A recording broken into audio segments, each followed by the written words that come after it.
여러분 안녕하십니까. 누리PD입니다. 자, 민주당이 중심이 되어가지고 윤석열 대통령을 지금 탄핵 시도하고 있습니다. 1차 실패했고요. 2차, 3차 줄줄이 사탕이다. 뭐 이런 걸 애고하고 있는데요. 근데 여기서 이 탄핵을 무한정 이렇게 할 수 있느냐? 이 법적으로 뭐 이렇게 정리되는 게 없느냐라는 어떤 그런 질문을 많이 하시는데요. 제가 이제 그걸 한번 알아봤습니다. 자, 현 시점에서 대통령의 권한을 뺏는 방식은요, 내려놓는 방식은 스스로 하야하는 것, 그리고 또 하나는 탄핵, 이 두 가지 외에는 없습니다. 탄핵 말고 윤 대통령 권한을 뺏을 방법이 없다는 걸 한동훈도 직접 이렇게 말을 했을 정도고요. 비공개 의원총회에서 이런 발언을 했다라고 하네요. 이것은 달리 말하면은 한동훈이 벌써 그 전에 전제를 깔았죠. 대통령을 직무 배제한다, 직무 정지시킨다. 근데 그거는 어떠한 법적 어떤 근거가 없어요. 할 수 있는 방법이 없습니다. 한덕수와 둘이서 뭐 회동을 했고요. 거기서 뭔가 성명을 발표했지만 그거는 아무런 법적 효력이 없는 겁니다. 그래서 이 한동훈의 저 말 속에는 어떤 의미가 들어있는가 하면요. 대통령을 탄핵시켜야 되겠다라는 그런 뜻으로 이해가 됩니다. 당연히 벌써 친한계 일각에서는 탄핵 표결에 참여하겠다라고 지금 나서고 있고, 그들이 나가서 탄핵 반대할 가능성도 뭐 조금은 있겠지만 거의 없다고 봐야죠. 이렇게 되면은. 왜냐? 자신들이 어차피 그 내부에서 정체가 다 드러났기 때문에 함께 갈 수 없는 존재들이 됐습니다. 그래서 불편한 관계 정도가 아니고 적대적이다 이렇게 이제 보여지죠. 때문에 대통령을 탄핵하려고 하는 그런 입장에 처했습니다. 자, 그러니까 이런 식으로 한동훈도 발언을 했다라고 이제 보여지고요. 그런데 이 탄핵이라고 하는 것은요, 기본적으로 저들이 지금 상설 특검을 통과시켰죠. 근데 요거는 대통령이 특검을 임명하지 않으면은 일단 해결될 수도 있는 문제입니다. 장영수 고려대 법학전문대학원 교수는 이런 말을 했습니다. 대통령이 특검을 임명하지 않는 한 상설 특검 가동은 무한정 연기될 수밖에 없다. 대통령은 임기 중에는 처벌을 받지 않는 그런 유일한 존재죠. 그리고 상설 특검 시 여당을 배제하는 것은 야당이 입법과 사법권을 모두 행사하겠다는 뜻으로 유연적 요소가 있다. 지금 민주당에 의한 지금 폭거 내란입니다. 우리가 지금 1987년에 만들어진 그 헌법을 지금 갖고 있잖아요. 굉장히 오랫동안 헌법 개정 없이 지금까지 왔습니다. 5년 단임 이것도 저는 기형적이다라고 보고요. 4년 중임이 되든 5년 중임이 되든 중임제로 이제 바꿔야 할 때가 오긴 했죠. 헌법 개정에 대한 어떤 필요성은 있습니다. 그런데 그 당시 87년 헌법을 만들면서 제일 주안점을 둔 게 대통령 권력을 견제하는 장치를 많이 만들어 놨어요. 그래서 대통령이 갖고 있는 비상대권을 다 없애버렸습니다. 긴급조치권 삭제, 그리고 대통령의 국회 해산권 삭제, 뭐 등등, 뭐 완전히 그냥, 그 전에 헌법과 다른 헌법을 만들어 놨죠. 그래서 대통령이 여당인 경우에 대통령이 여당의 의석이 150석이 안 될 때, 과반 이상이 안 될 때 엄청난 어려움을 겪게 만들어 놨습니다. 여당이 되고요. 대통령으로서 제대로 된 일을 하자면은, 일단 의석을 151석 이상을 무조건 만들어야 돼요. 무조건.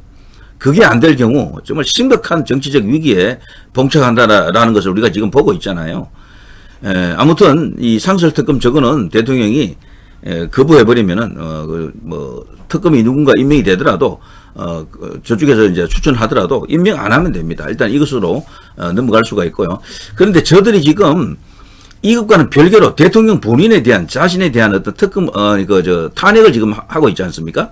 한 번은 실패했죠? 근데 이번 토요일 또 한다라고 떠들고 있는데, 이런 식으로 무한정 할 수 있느냐? 그게 아니라고 합니다. 그게. 원래 회기 중에는, 같은 회기 중에는 그걸 못하게 돼 있어요. 같은 회기 중에는. 근데 저들이 계속해서 이런 식으로, 그야말로 이제 무법 천지를 만들고 있는 겁니다. 그 한마디로, 내란 세력이 바로 저들이다. 내란 선동 세력. 내란 수기가 있던 그쪽에 있지 않겠어요? 지금 완전 무정부 상태를 만들어 놨습니다. 거의 대부분 중요한 국가기관의 수장들을 다 지금 직무 정지시켜 놨거나 지금 탄핵을 해놓고 있잖아요. 전 꼼짝없이 지금 무장 해제 상태야. 정부가 없는 것이나 마찬가지다. 이렇게까지 생각할 수가 있어요. 그리고 국가 운영에 이제 가장 핵심이 되는 예산안 자체도 완전히 그들 입맛에 맞게끔 다 난도질을 해놨고, 그리고 이제 정부 여당이 하려고 하는 일을 전부 태클 걸고요. 자신들 중심에 또 예산을 또 배정해놨어요. 돈 갖고 저렇게 노골적으로 장난치는 것은 대한민국 건국 이후 최초입니다. 이거 최초. 심지어는 대항고래 사업, 동해가스전 그걸 시추하기 위해서 시추선이 왔거든요. 근데 예산이 한 푼도 없네. 원래 그게 예산이 몇백억 있었거든요. 근데 그걸 다 깎았어. 0으로 만들어버렸어. 0으로. 지금 와서 꼼짝없이 그냥 써 있는 거야. 근데 그게 만일에 사업이 취소될 경우에는요, 위약금이 90%입니다. 그 사람들은 일 안 하고 90%를 가져가는 거예요. 지금 그런 문제까지 지금 터졌고, 대통령이 이런 모든 것을 보면서 계엄이 아니고서는 방법이 없다라고 판단했을 겁니다. 정말로 저들이 나라를 좀먹는 반국가 세력이다. 그리고 이 내란을 조장하는 세력이다. 이렇게 볼 수가 있겠죠. 검찰, 뭐 대통령실, 그리고 저 경찰 특활비 전부 다 없애버렸어요. 전부 다. 거의 0에 가깝습니다. 꼼짝 못하게 그냥 발을 묶고 났어. 거기다가 이번에 이 계엄 사태로 인해서 뭐 대통령실에 예산을 더 지금 깎는다 그러더군요. 그러면 대통령이 움직일 수도 없어. 저렇게 되면은 나중에 기름 없어서 대통령 전용기도 못 떼오겠다. 자, 아무튼 이런 식으로 과장스럽게 표현하면 그렇게 되는 거죠. 완전히 뭐 마적단들의 마치 이제 그 국회를 장악하고 마음대로 땡깡 부리는 것하고 똑같다. 완전 화적질, 도적질이죠. 자, 이렇게 지금 하고 있는 겁니다. 자, 박주현 변호사입니다. 계속해서 밝혀지는 것은 부정선거 증거 확보를 위한 원포인트 계엄이다. 전 세계 헌정 역사상 가장 평화적이고 최단기의 계엄인데 어떻게 내란으로 볼 수 있는가? 부정선거가 내란이다. 그렇죠? 지금 민주당 쪽이 사실 내란인데 우리 국민들이 언론에서 보여주는 대로 지금 움직이고 있는 겁니다.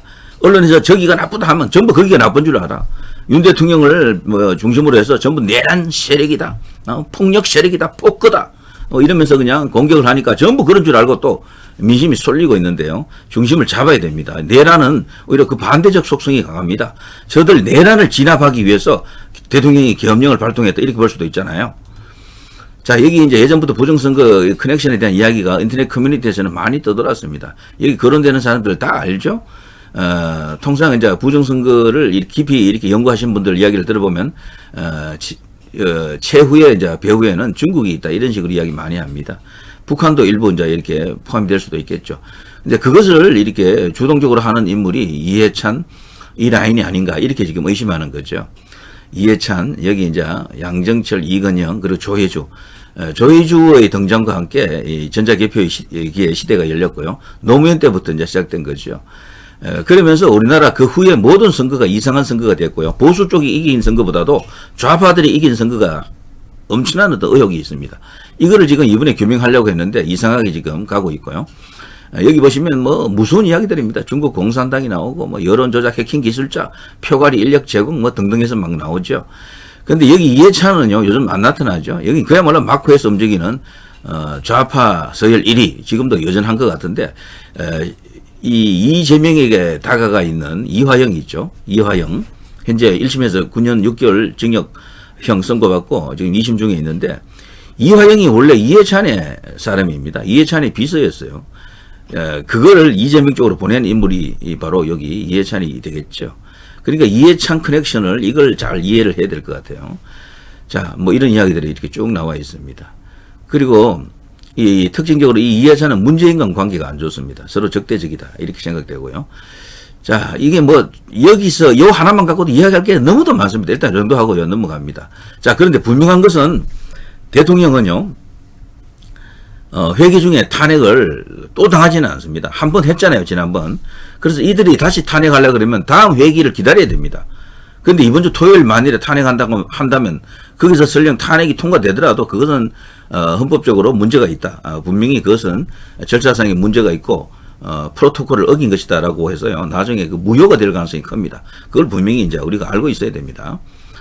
자, 이 정도 하겠습니다. 누리 PD 김준희였습니다.